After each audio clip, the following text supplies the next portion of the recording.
Hello student, welcome to my YouTube channel. সকলোকে Imran Assam academy YouTube channel স্বাগতম। Grade 3 grade 4 এক্সামৰ বাবে তোমালোকৰ মাজলৈ পাৰ্ট 4 ক্লাছ লৈ আহিছো। আৰু এইটো ক্লাছত 20টা টপ কোৱেশ্চন আনসাৰ আলোচনা কৰা হ'ব। আৰু 20টাৰ ভিতৰত তোমালোকৰ কেইটা শুদ্ধ হয় তোমালোকক কমেন্ট বক্সত কমেন্ট কৰি জনাবা। গতিকে বলক আমি সময় নষ্ট নকৰি আজিৰ ক্লাছ আৰম্ভ কৰোঁ।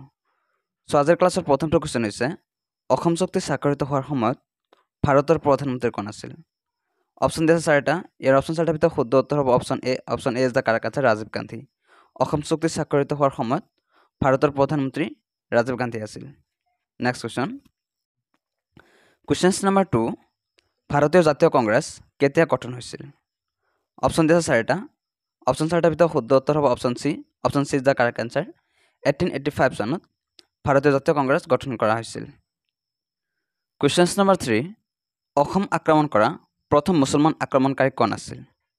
অপচন দিছে চাৰিটা। অপচন চাৰিটাৰ ভিতৰত শুদ্ধ উত্তৰ হ'ব option D. Option D is the correct answer, Bakhtiyar Khilji.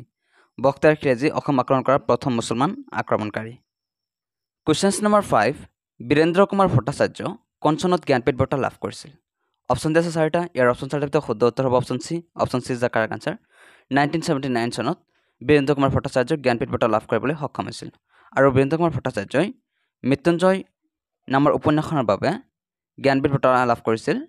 So next question number 5, Guwahati চাহ নিলাম কেন্দ্ৰ কেতিয়া স্থাপন হৈছিল? So ইয়াৰ অপচন চাৰিটাৰ ভিতৰত শুদ্ধ উত্তৰ হ'ব option A. Option A is the correct answer. 1970 চনত গুৱাহাটী চাহ নিলাম কেন্দ্ৰ স্থাপন হৈছিল। Next question. কুৱেশ্যন নম্বৰ 6, ইউনেস্কোৰ মুখ্য কাৰ্যালয় ক'ত অৱস্থিত?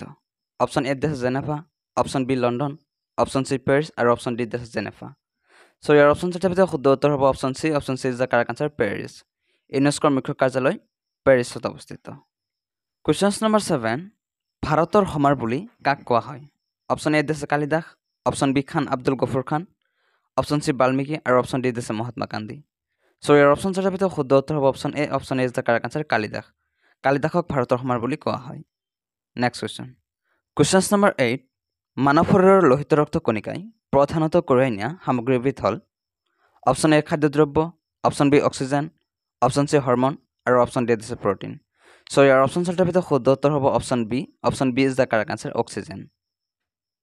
কুৱেশ্যন নম্বৰ 9, সালোক সংশ্লেষণৰ জৰিয়তে উদ্ভিদে তলত দিয়া কোনটো প্ৰস্তুত কৰে? অপচন এ দিছে carbohydrate, option B protein, option C চৰ্বি আৰু অপচন ডি দিছে ভিটামিন। চ' ইয়াৰ অপচন চাৰিটাৰ ভিতৰত শুদ্ধ উত্তৰ হ'ব option A. Option A is the correct answer, carbohydrate. উদ্ভিদে সালোক সংশ্লেষণ প্ৰক্ৰিয়াৰ জৰিয়তে কাৰ্বহাইড্ৰেট প্ৰস্তুত কৰে। কুৱেশ্যন নম্বৰ 10, ভাৰতৰ ক'ত তাজমহল অৱস্থিত? Option A Bihar, option B Madhya Pradesh, option C Arunachal Pradesh আৰু অপচন ডি আছে উত্তৰ প্ৰদেশ। চ' ইয়াৰ অপচন চাৰিটাৰ ভিতৰত শুদ্ধ উত্তৰ হ'ব option D. Option D is the correct answer, Uttar Pradesh. Taj Mahal উত্তৰ প্ৰদেশত অৱস্থিত। এতিয়ালৈকে যদি কোনোবাই ক্লাছটো লাইক কৰা নাই প্লিজ লাইক কৰা। আৰু যদি কোনোবাই আজি চেনেলটো নতুন চাই আছে চেনেলটো প্লিজ ছাবস্ক্ৰাইব কৰি ৰাখিবা। আৰু পাৰিলে তোমালোকৰ বন্ধু বান্ধৱৰ সৈতে ক্লাছটো শ্বেয়াৰ কৰাৰ কাৰণে চেষ্টা কৰিবা। চ' আৰু আজি যি আমি 20টা কুৱেশ্যন আনসাৰ আলোচনা কৰিম, এই 20টাৰ ভিতৰত তোমালোকক কেইটা শুদ্ধ হয় তোমালোকক কমেণ্ট বক্সত কমেণ্ট কৰি জনাবা। চ' আমি এতিয়া নেক্সট কুৱেশ্যন চাম। কুৱেশ্যন নম্বৰ 11, তলত দিয়া কোনটো নৃত্যৰ উৎপত্তিস্থল কেৰালা? চ' ইয়াৰ অপচন চাৰিটাৰ ভিতৰত শুদ্ধ উত্তৰ হ'ব option D. Option D is the correct answer, Kathakali নৃত্য। কথাকলি নৃত্যৰ উৎপত্তিস্থল হ'ল কেৰালা। কুৱেশ্যন নম্বৰ 12, ভাৰতত কোনে মোগল সাম্ৰাজ্য প্ৰতিষ্ঠা কৰিছিল? Option A Babur, option B Akbar, option C Jahangir আৰু অপচন ডি দিছে হুমায়ুন। চ' ইয়াৰ অপচন চাৰিটাৰ ভিতৰত শুদ্ধ উত্তৰ হ'ব option A. Option A is the correct answer, বাবৰ। বাবৰে ভাৰতত মোগল সাম্ৰাজ্য প্ৰতিষ্ঠা কৰিছিল। কুৱেশ্যন নম্বৰ 13, মহাভাৰতৰ অসমীয়া ভাঙনি কোনে কৰিছিল? Option A Madhav Kandali, option B Ramchandra Choudhury, option D Bhattadev আৰু অপচন ডি আছে অনন্ত কন্দলী। চ' ইয়াৰ অপচন চাৰিটাৰ ভিতৰত শুদ্ধ উত্তৰ হ'ব option B. Option B is the correct answer, Ramchandra চৌধুৰীয়ে মহাভাৰতৰ অসমীয়া ভাঙনি কৰিছিল। Next question.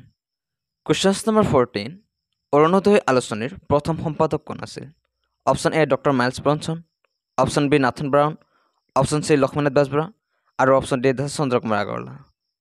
চ' কোনোবাই যদি জানে কমেণ্ট বক্সত কমেণ্ট কৰাৰ কাৰণে চেষ্টা কৰা।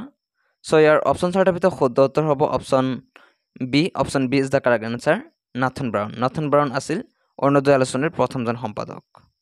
কুৱেশ্যন নম্বৰ 16, অসমীয়া আলোচনী ৰামধেনুৰ প্ৰথম সম্পাদক কোন আছিল? Option A Indrakamal Bezbaruah, option B Kirtinath Hazarika, option C Nathan Brown আৰু অপচন ডি আছে চন্দ্ৰ কুমাৰ আগৰৱালা। চ' ইয়াৰ অপশ্যন চাৰিটাৰ ভিতৰত শুদ্ধ উত্তৰ হ'ব option A. Option A is the correct answer, Indrakamal Bezbaruah. Indrakamal Bezbaruah ৰামধেনুৰ প্ৰথম সম্পাদক আছিল। কুৱেশ্যন নম্বৰ 16, ভাৰতৰ কোনখন ৰাজ্যক শস্যৰ ভঁৰাল বুলি কোৱা হয়?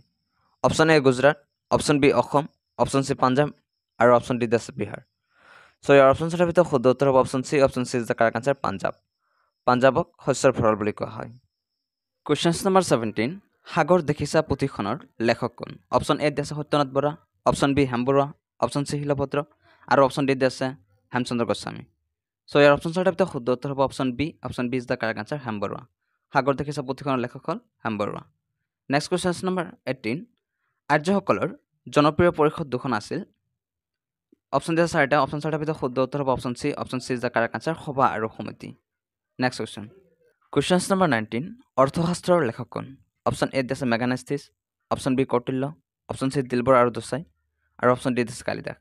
চ' ইয়াৰ অপশ্যন চাৰিটাৰ ভিতৰত শুদ্ধ উত্তৰ হ'ব option B. Option B is the correct answer, Kautilya. অৰ্থশাস্ত্ৰৰ লেখক হ'ল কৌটিল্য। আজিৰ ক্লাছৰ অন্তিমটো কুৱেশ্যন নম্বৰ 20, মহাবীৰ কোন জনগোষ্ঠীৰ লোক আছিল? অপশ্যন এ আছে জ্ঞাত্ৰিকা, অপশ্যন বি বিদা, অপশ্যন চি মৌৰ্য আৰু অপশ্যন ডি আছে লিচ্ছবি।